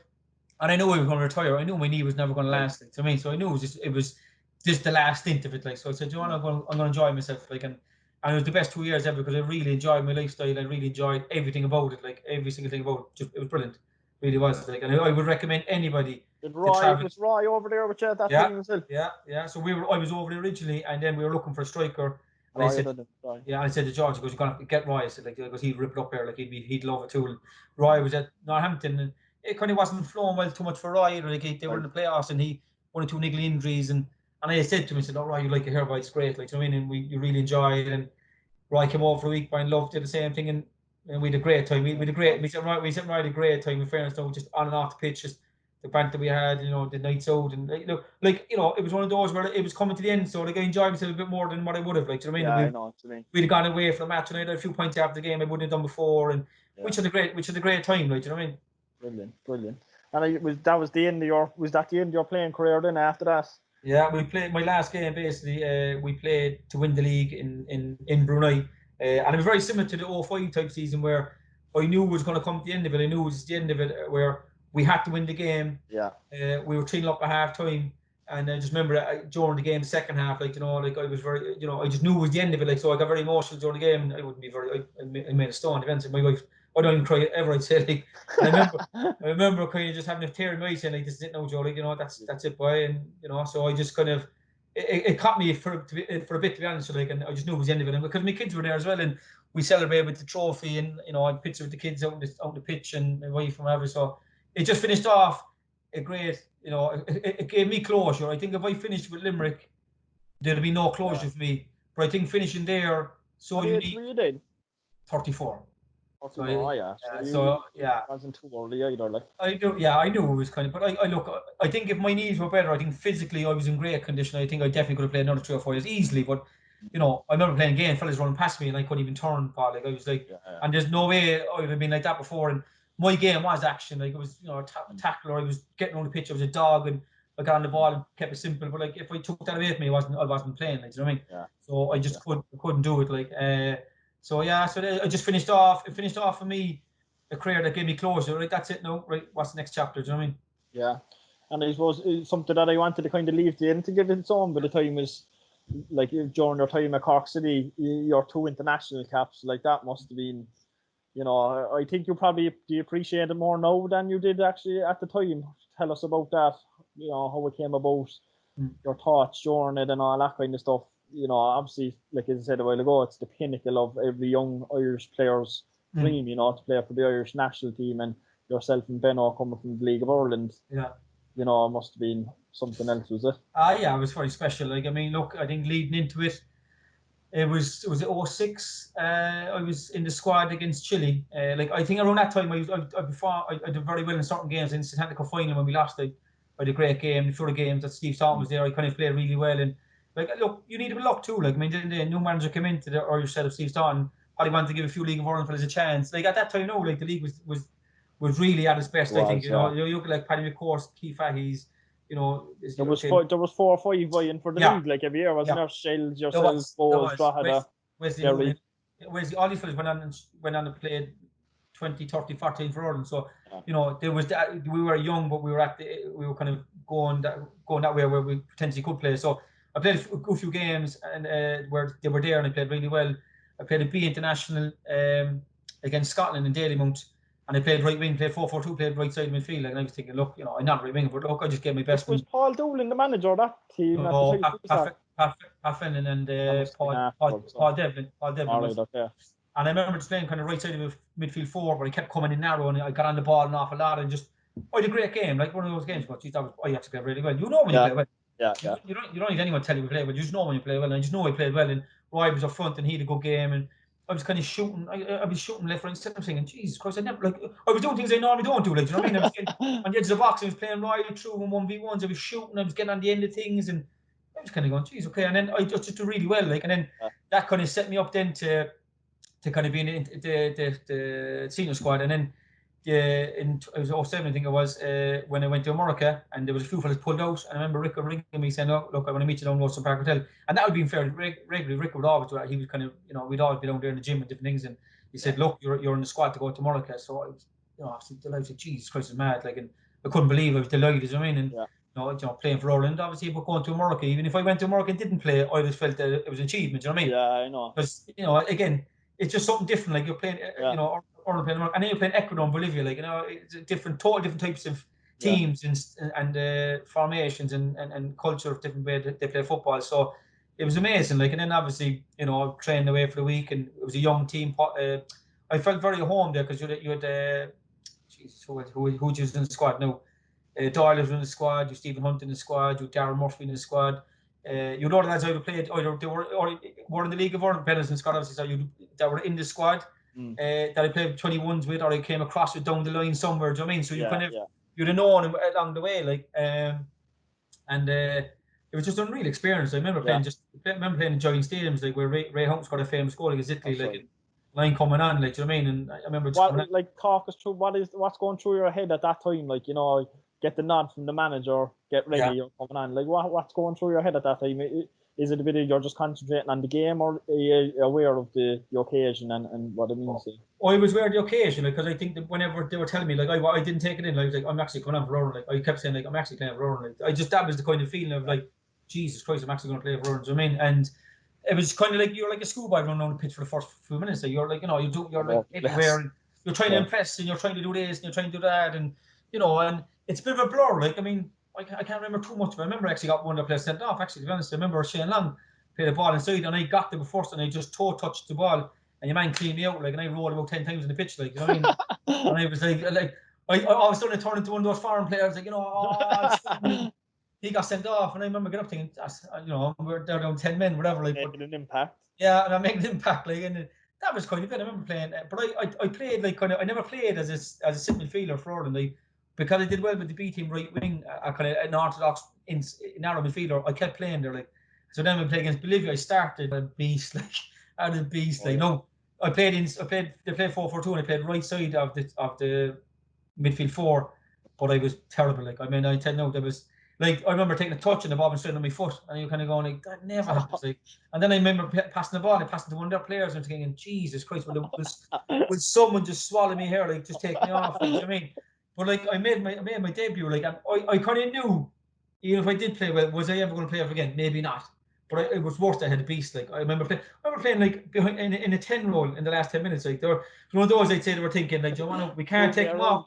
We can't take him off for half time. So God love him. So we'll give him to half time and we'll hook him then. So at half time I got hooked. So I was like, look, you have to accept it. Like I had a beast. Like, do you know what I mean? The one time you don't want a beast, I had a beast. Like the most honest man in football, I must say, I've ever come across. But their formation was totally like they played 3 at the back, right. And they had like 8. Well, it was a 7 midfielders. Stifled, so they were literally bees around the honey bar. They were just everywhere, and you're kind of going, "Who's picking up here?" And you're looking up, and you're kind of going, and they were just everywhere, kind of going like, "What formation are they playing?" Like it was just I'd never seen anything like it. They were just so 4-4-2. We were 4-4-2, and by the time we were just raggy ball rovers because they were just everywhere, and they were just rotating, and they were just putting the ball everywhere. And I think we came in 1-1 at half time, and we should be down 3 or 4-1. Like they were just, and then we got to grips with it at half time. Obviously, they came off. That's why, like, and then they changed the formation, and they were just. I think we drew 1-1, but it was a culture shock because I never come across something like that. Do you know what I mean? It was South American football, and they were all midfielders, all defenders, all attackers. They were all comfortable, all same size stature, and they were good. They were good team, in fairness, like. Brilliant. So I suppose, look, after you kind of retired, as I touched on at the beginning of the podcast, there was always a bit of a coach in you, really, when you were playing, like, weren't you? You know, like, as you said, you were kind of, even when Paul Doolan was there and you were getting told stuff or whatever, the managers was coming at you, but there was always a bit of a coach in you, and obviously, you know, that from being around you when you were playing, and like always in the gym before training and after training, and, you know, advising other players on strength and condition. That's something that's always been kind of close to your heart, really, like, isn't it? Yeah, it is, because I think you probably go back from experience, and because I had such a bad knee injury at 16, right. And then I dislocated at 18. Like from 16 to 20, it was just a constant problem. Like like your kneecap, they call it sublux, so it goes out and back in, right? But then when I was 19, 20, then I literally just tore off, like. So like, you know, so straight away then you're told, like, you know, and I was lucky that why you probably go back is from my experience anyway, a bad experience. But then when I was rehabbing with Reading, John Fern, who was Chelsea, as I said, it was just superb to me. He just taught me the value of, like, listen, like the important things of strength and conditioning and what you should be doing, what you shouldn't be doing. And then if I didn't do it, the longevity of my career, I wouldn't play to 34. There's no way I'd have been gone at 25, 26. If I didn't change, or we didn't see the importance of it. And like, it became my Achilles heel, but then it became the best thing I ever did, because I just knew that I had to do this. Like, other players could get away because I just had to do this. Yeah. From one, I had to, but also mentally, I knew I had to do this, because then I go on the pitch going, I know I'm okay to play. I know I can. Yeah, I know I can tackle. I know I can run around. I know I can do this, because if I didn't do a gym session during the week, in my head going into the game, I was like, I feel weak. I wasn't, obviously. Yeah, I was in my head that my league wasn't strong enough for that, you know, and it was constant wear. It was constant on me that, like, I had to do certain things during the week. So come Friday, I knew I was ready, and I ate the gym up, basically. I just loved the gym work. I got into it and just saw the difference it made in my career in terms of the player I was, and how physically, you know, how better I became, because I was faster, I was stronger, I was fitter, and, you know, and I could always rely on that. Then, and obviously, as I go back to, like, I could play, like, I know I could play ball, like, but I could layer it with something else. You know what I mean?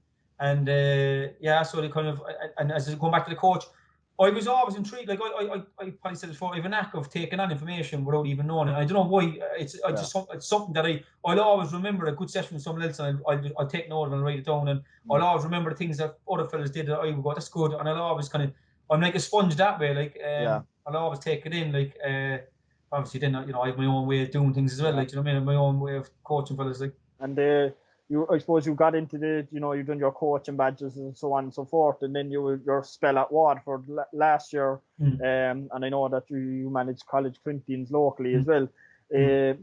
How have you found, the transition from playing to coaching? Have you, do you find a big difference in it in the way you see the game as you know from when you were a player or whatever? Massive difference. Yeah, I think I wish I think younger. So I suppose hindsight's great in Pod. I mean, you could obviously wish I could, but like reality, I suppose, look, you're in the bubble of just playing for yourself. So you look after your own house and make sure that that's right, and you do what you're supposed to do, and like you don't really worry too much about the team. You do, but you don't, because that's the manager's job. If I'm not performing, then I'm not playing. So you have that selfish sort of thing about you anyway. But then when you're a coach, when you're coach and manager, you look at it and go, no, I suppose I wish that. Did I take on more? I think times have changed because there's much more emphasis now on tactical training. Like when we played, we small city games and we had a warm small city games and a few set pieces. That was it. We didn't have an awful lot of phases to play and transition. All these buzzwords: transition to attack, transition to defend, retain the ball, round. They weren't. They're something that I spoke to Woodsy and Neil about that as well is like. Looking back at the Patreon that we're on at the moment, the older games, like it seemed like a different game. Like there was no, I keep saying it, but there's no like centre back splitting and the 68 and the 10s and all this. It was like I wouldn't say it was. I suppose it was. It was more like direct. Sounds like you were just playing hoofball, but it was more get it up into the final third and play off that. Then like centre mid gets on it out to the winger, ball in the box, and then the other team just do. You know what I mean? There was no. Absolutely. I think like if you're looking at 04, 5, 6, 7 that time, like it was more like individual. So like the onus is on you to perform individually in your area, and then obviously we had we had style of play and we do whatever, but like we were basically told to go and play, like so go like, and it is right, like your first option is normally your best option.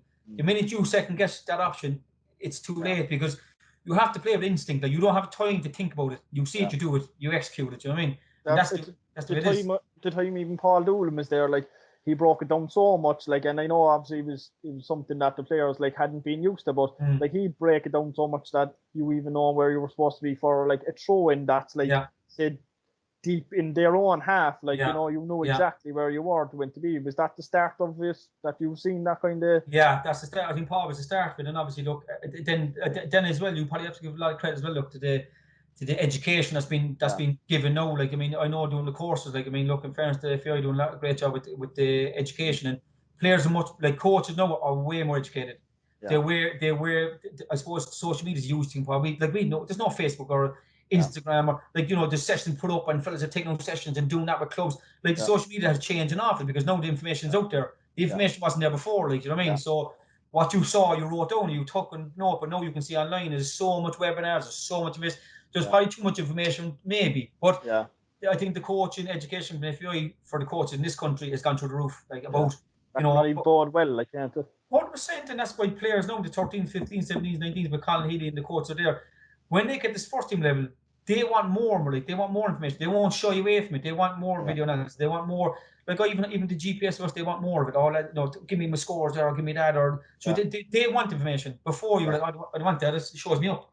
Like don't show me up. Don't make me look as if I didn't. No. Like, it was a rattling session, like, wasn't it? Like as in fellas, the hammer fellas, you're not doing the running, or you should have been here or there. Like it's more educating the fella know about what he could have done. Like, and the responsibility is on the players now to kind of educate themselves as well and to take that on board and to implement it. So go away and don't just throw in the bin, like use it. So I think that, like, going back to, I suppose, the coaching, like I was always into coaching, but I always wanted to do it, and I learned an awful lot, even just managing Corinthians and managing players and getting your point across, and like I would do things and go, that's too advanced for him. Like it is. I found that Muncie League players, I found that they can't multitask. Like especially, I can only talk with my players that I had in Corinthians. Like I found it hard. They found it hard if I gave them 2 or 3 instructions on a thing. You know what I mean? But then you're looking and go, are the opposition even doing that anyway? Like maybe I was thinking too much about it.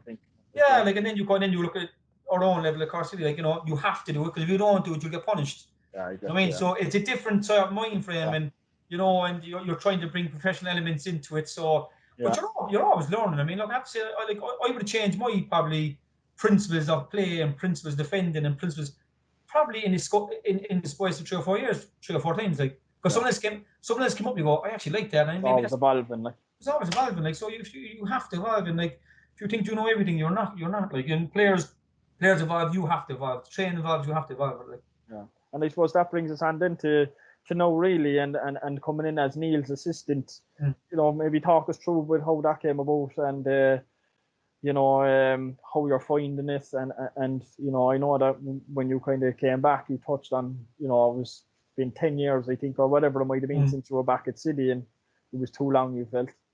Yeah, well, look, I think, like, for me, even as a player, as I said, I would have always saw myself as a coach at Cork City, or a manager maybe one day, I don't know. I mean, I'm just saying, like, how I would have felt, like, but that's what I would have felt like, look, it's my club sort of thing, I want to be back there, like, and I didn't go back there for, like, look, I didn't get the call, I mean, obviously John Coffey was there, he had his own lads there, they do very well, you know what I mean, he wasn't going to ring me out of the blue, because I never worked with John, obviously, so I had to buy my time a little bit, I suppose, and, I always felt that I could give something to the club. So when I was at Waterford, Neil Rang said, look, I'm going to speak to the board, and there's a good chance I'm going to get the job, blah, blah, will you come in? I said, 100%, like, you don't have to ask me, like, I'm there, like, sort of thing. So, and obviously I know Neil from previous, and we're good buddies anyway, which makes a big difference, like. So that was around, just when he came in, basically, I knew I was going in at the end of the season. So I said, look, I might get you in before that. I said, that's fine, look, whatever the board decides, whatever you decide. So we've been in contact ever since then, and obviously in the off season, we were on the phone all the time, preparing for pre-season and what have you. So my kind of role with the club is I do S&C and I'm assistant manager. So I suppose there's a few reasons for that, but one, I suppose, look, that I know the role of an S&C role, because I did it with Limerick and Waterford for 3 years, and with the coaching, like, I've done my badges and coaching all the time, so I'm fairly versed on board of them. I'm fairly versatile, do you know what I mean? So at that end, I'm kept busy, like. And I know Neil has said it before, you kind of, it's a good marriage in regards to your personalities, like, isn't it? Neil's probably a bit more relaxed or whatever, and you're a bit more not relaxed. Is probably the best way to put it. Yeah, well, that would be it. Yeah, look, obviously, look, it's my nature. Like, I mean, I'm not a taskman. I'm not going to whipping fellas, but like, if I'm not happy with things, then I'll tell them. Like, but I think at the end of the day, look, for them, look, Neil will be more plastic, but like, he has a switch too. Like, he's not a fool. Like, and he can say what he has to say, but he's very educated and he knows what he wants. Like, and I've been very impressed. And it's easy for me not to say, I'm very impressed with Neil, because I'm assistant manager. Like, I've been very impressed with. I've been very honest, been very impressed with his work ethic. Like, he doesn't stop. Like, and he's got a good eye for player. Like, he's always on the phone looking for players, and he loves that side of it. He loves looking for players, and whereas I want to be on the pitch. Manager, he's a manager. Like, he's a manager, and he loves that, and he's good at it. And I want to be on the pitch, and I want to make sure that my part of what my role is done. Like, and and I want the players to buy into it, and and I want the players to come on board and listen, see the difference of maybe not doing certain things and doing certain things, and and look, I'd like to think that, like, most players say, yeah, Joe is tough, but I also have a side where, like, I'm normal too, like, and then I know they're human, like, and then I can have a bit of banter as well, do you know what I mean? So it's you have to have that relationship. I can't be a clown in there having a laugh and joke, and then when I say something at half time, the lads like, Joe, like, you know what I mean? You can't have that, but then you can't have the other side where I'm never happy. I'm only always looking for perfection, because that's not there either. Like, no matter who you are, so you have to be realistic in that terms too. Like, you have to understand. Like, so. And I suppose it's like, obviously being there with you more every day and all that, you see the work like that goes in. There's a phenomenal amount of work like that goes into it, and it's so detailed now as well in today's game. Like, isn't it? I know I see you there having meetings, like, you will take the midfielders and Benno's chatting to the defenders, and you're going into video analysis, and Neil is taking the attacking players, and that's the stuff that fans don't see really. But like, it's 9 to 5, like, some days really. Like, it's it's even earlier, and a huge amount of work. And I suppose that's, people really only see, like, the results on the Friday night, and obviously the results didn't go to plan at the very start, but I think everyone within the club could see, like, that there was a progression, and I think even Garrow touched on that a few weeks ago, like. But that comes down to the work that you put in, really, like, isn't it? That's it. If you don't put the work in, you're not going to get the results, Paul. Like, no, listen, you could be lucky, and you could have great players in there, and we could be lucky, but like, you might get away every year if you really want to progress in modern professional football. Every other team is doing the same, so like, you can't then be half-arsed saying, we'll do a small video and whatever, like, we do this, like, so like, we have a routine. I mean, like, Mondays would be double sessions, we'd be in the gym in the afternoon. We'd have video analysis between that, and as I said, take the units. Tuesday would be a double session. Wednesdays would be off. Thursday would be a double session. Like, we're in the gym 3 days a week. Now, when I say gym, it's all small things. It doesn't have to be big volume sessions. And the weekend they're obviously doing their bits as well. So like there's an awful lot of work goes into it. There's an awful lot of talk, and like the players won't even see half the stuff we would talk about, because we go into so much detail. But you have to, like, you know what I mean? Great stuff. Look, thanks, Joe, for giving us I suppose, an insight to your career, Right. both as a player and a manager, and there's a lot to it, and a great career as well, and obviously doing great work with the team at the moment, and long may it continue. We'll go on to some questions there, which we did with the guys over the last couple of weeks. All-time Cork City teammates we'll do. So these can be from any players basically that you played with at your time at City in both spells if you want. So best trainer. Best trainer. There was some good trainers on fairness to them.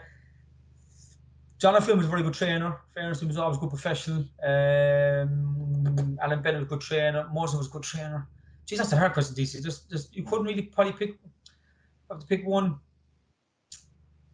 I think John Flynn was a good trainer. In fairness to me, always struck me as a very good professional. Even still, he's in great condition. I always said about John, you know what I mean. John was a great man for a joke and laugh, but he'd switch to that, and he knew when to train, and he'd always keep himself in great nick. In fairness to me, he's one of those Ronaldo types, you know what I mean, where he'd be at home cooking up dinners for the next 3 days and doing his own gym session. You wouldn't see it, so you wouldn't see the work that he puts into it. In fairness to him, it was a good trainer, in fairness. But there's so many of them there, I couldn't name all of them really.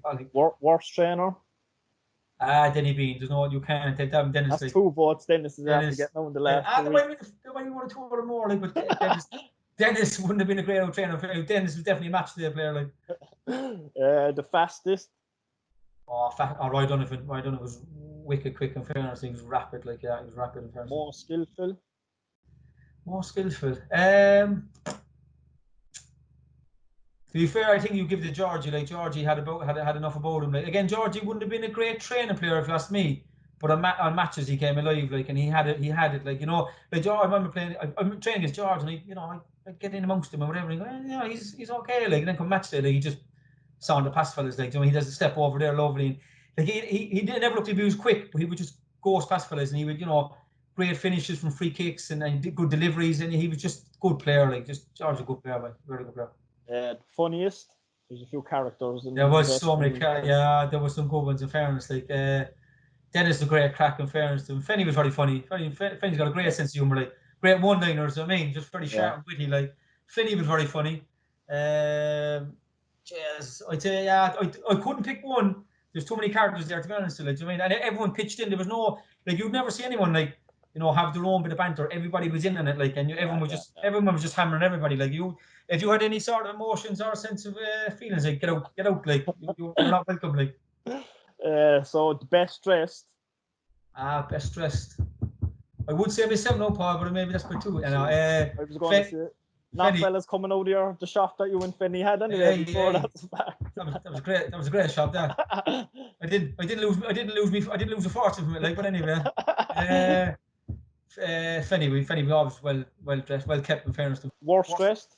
Dennis Bean. There's not even a comparison. Dennis didn't even care what he was wearing. Couldn't care less. The gasoline t-shirts. Ripped jeans that were in fashion, that weren't in fashion 3 years. Dennis is still wearing them. Do you know what I mean? The boot cut jeans all treaded at the back. He couldn't care less. He couldn't care less. That's the other side. He's I don't care. He's right too. Best singer. I've seen Garrod told us a great story there about Ty Grine getting up on the stage in the Oliver Plunkett a couple of weeks ago. Any good stories like that from your European trips? Gregor Halloran was in Malmo and he started singing. He was a brilliant opera singer, brilliant. He got up on the stage there, and I think he was taking the piss on Pat Dolan. Greg took the piss on anybody, a great sort of. He'd one of those, but he'd take off anybody. Do you know what I mean? He'd Pat Dolan down to a T, obviously classic, But he was very good as opera singer, Nessun Dorma, all these songs, brilliant, great singer, Team MVP, so I suppose that kind of player that you played with, that you thought you could deal with the team really. Jeez, there were so many good players though, Polly. There's so many good players. If I had to pick, there's a few. If I had to pick someone that could get us out of the trenches and do something going forward, I'd pick Roy Donovan. Roy was an animal. You know what I mean? He was just a tough character. And he always produced massive goals. I've never seen someone who was just so determined to score goals. And I only saw that probably more when he was in Brunei with him, that he was just goal driven. Doesn't care what to do, I'm scoring goals, and you have to have that about you. If I talk about just general top player, geez, there was so many. If I go positions, I'd say Moser at the back, Georgie midfield. I'd say Roy, Fenny up front. It's hard to pick, Paul. Yeah. I do deserve that I picked one. There was so many good players there. Do you know what I mean? There really was so many good players, and I think everyone contributed to such a good team. Like, do you know what I mean? Yeah. Fair enough. Your favourite League of Ireland player outside of Cork City? Favourite League of Ireland player outside Cork City. The two I found the hardest to play against would have been Keith Fahey and Paddy McCourt. They were just good players. Like, you know, Paddy, like as a midfielder, and Paddy's on the wing, and you'd have to go over and track him. Like, you know, you'd be kind of going, I'm not going over now too many times. Like, you just, you know what I mean? He'd just make a fool of me. Like, so, you know, Murph would be over, and Murph could look after because Murph was quick. So I'd go over and like, Murph, you got to get him first now, because if you don't, I have to get him. Like, because he's not going to run past me. But he was a magician. Like, in fairness, he was just so good. Like, he just had an acceleration that he'd stop and you get near him, he goes past you. It's excellent. And I remember playing against him when we were in Turner's Cross against Celtic. When we were kind of that game actually. He was unreal. I remember saying, Paddy, what are you taking over there? Like, what kind of drugs you take? Because he was just at another level again. Like, do you know what I mean? The goal he scored actually there was a throw. I think wasn't past like the corner. Was it a corner? At the end of the box, his body, and then bang. Yeah. Gave a short corner, came in the box and bent it in top corner. You're like, Jesus, like just walked back to the half line, didn't like he was just a great film, fairness to him, great lad. And then Keith Fahey before he went back to England was just had a lot about him. Like, he had great acceleration, he could ping a ball 50-60 yards, he could run, you know, he did a bit of everything, in fairness. So they were, I would have said 2 hours ago, you know what, no, they gave me a rough old game, in fairness to me. I have one question I had down there for you as well. Was the best manager you played for, and why? But I know you mentioned Paul Doolan a while ago. I think Paul, because he would have taught me so much about the tactical side of the game. Right. You know what I mean? I think Rico and Pat and Alan Matthews, you know, were great characters and great managers and lovely fellas, great managers. You know, Paul was a mini-man manager, like. But I think in terms of what I learned the most, I think Paul would have learned me. I would have learned the most from him, like. So we have a couple of questions there from the fans coming in on social media before we wrap it up. So Daniel Ward Murphy on Facebook, the best player you played with at Reading? Best player I played with Reading? There's a good few there, in fairness to him. I think the best player I played in terms of talent-wise would have been Nicky Shorey. He's left back. Like, if you look at him, left back, played for England. He actually made his debut the same time I made my debut in Ireland. It was kind of central, like. But if you look at him, wasn't quick, wasn't strong, couldn't really run. But I tell you what, a wonderful foot. Like, he'd be looking that way. He'd pass the ball 50 yards that way. Like, he had an absolute wonderful foot. Like, absolute. I've never seen a better footballer, technically better footballer. It's savage player, Van McGuire on Facebook said, how did it become both being Neil's assistant? But we kind of went through that a while ago. Obviously, you'd been friends in that for 4 years, and obviously, right time and all that kind of stuff. Yeah. So, a question here from Steve Bowley as well on Facebook. I suppose your long-term plans. He also mentioned what's it like working with the younger players at City at the moment, but maybe what's your long-term plans for Joe Gamble? Is it to go into kind of senior management or? Yeah, I think long-term plans would be. Yeah, I'd like to do that, but I mean, look, I'm in definitely no hurry to it. Like, I mean, I haven't got the pro license done. Yeah. I'm not going to do it realistically for maybe 2 to 4 years at least. So yeah, I would, but at the same token, look. You know, I know there's a lot of work in it, so it's not something them just throwing out there. I'm going to be manager, like, you know, it's not that easy. But that would be a long-term goal, I suppose. To work with young players is brilliant because, like, you know, they're infectious, they're enthusiastic, they have a lot to learn. So, you know, I'd like some of them to say in maybe 10, 15 years when they're retired, like, you know, maybe Joe Gamble was a great coach to me, and I'd like to think that what Paul did for me, I could do for them. Maybe, do you know what I mean? Yeah. I could teach them an awful lot. So it's only when you're in this position and you can take a step back and go, what do they need? Like, they need someone that's going to teach them the game. Yeah. Okay, you need to be, you know, friendly with them. You need to mind them when you need to mind them. You can't always, you know, have a go at them because they're young men learning the trade. So I had to put myself in their shoes. When I was 18, what did I need? So you know, and that's kind of that's how I look at it, really. Like, brilliant. They're in safe hands, no doubt. And obviously, Hoggy didn't send this one in, but he's often commenting about how did you get the name No Show Joe? No Show Joe, right? Basically, it says what it says in the tin. It does what it says in the tin. I wouldn't show up half time to things, like, so. Someone would say, "Oh, you going to this?" Yeah, I go. Yeah, I wouldn't even turn up. Or, you know, Joe, will you be here at such a time? Or we're doing this. Yeah, I'll be there. Yeah, no problem. Can't wait to go. Just wouldn't turn up, like, because it just wouldn't suit me. Maybe, you know. That's the Hoggy, like, didn't it? He did. Hoggy he nailed me to it. He nailed me down right in that one. Like, in fairness to him. No, as well. I would have been late as well. I wouldn't be very punctual. Sort of time wise, I was like, it's only 5 minutes. Like, what's 5 minutes? And I might be 10 minutes later, but I'm like, sure, that's what's the big deal, like, you know what I mean? And no, I'm a coach, I'm like, you better not be late, like, you know what I mean? Yeah. So, Tabs of turn. yeah, exactly, yeah, massively, yeah. But that's, I've been selfish that way, like. Brilliant. Joe, look, thanks very much. I'm sure the fans all football fans will really enjoy that one, and appreciate you coming on. And look, best of luck. Hopefully, we'll be back soon on the pitch and driving on with the team and so on forth with yourself and Neil. So that concludes episode 5 of City Talk with Joe Gamble. Next week we'll have Joe's former teammate Roy O'Donovan on the podcast. So same as usual, get your questions into our social media channels, or you can email podcast@corkcityfc.ie. You can listen to this podcast on Apple Podcast, Spotify, SoundCloud, and you can also watch it on Rebel Army TV on YouTube. Thanks everybody for watching and listening again this week. See you next week.